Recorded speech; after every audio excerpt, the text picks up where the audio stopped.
Kerala Blasters തങ്ങളുടെ പുതിയ സീസണിനായി ഡൂറൻ കപ്പിനെ വരവേൽക്കുകയാണ്.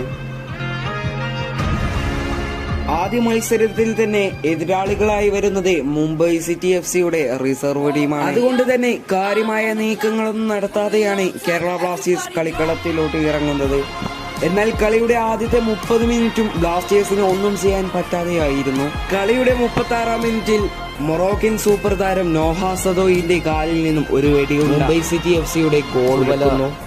ആദ്യ പകുതിയിൽ തന്നെ പെപ്രയുടെ 2 മനോഹരമായ ഗോള് ബ്ലാസ്റ്റേഴ്സിന് ലീഡ് ഉയർത്തി. രണ്ടാം പകുതിയിലും നിർത്താതെ തന്നെ ബ്ലാസ്റ്റേഴ്സ് പ്രതിരോധം ശക്തമാക്കുന്നു. പിന്നീട് നോഹ സദോയും പെപ്രയും തങ്ങളുടെ സീസണിലെ ആദ്യ ഹാട്രിക്ക് കണ്ടെത്തുന്നു. പകരക്കാരനായി വന്ന ഈശാൻ പണ്ഡിത ഗോൾ കണ്ടെത്തിയപ്പോൾ എതിരില്ലാത്ത 8 ഗോളിന് ബ്ലാസ്റ്റേഴ്സ് ജയിച്ചു. ഓക്കെ ഗൈസ്, ഇഷ്ടപ്പെട്ട സപ്പോർട്ട് ചെയ്യുക. Take care, stay safe.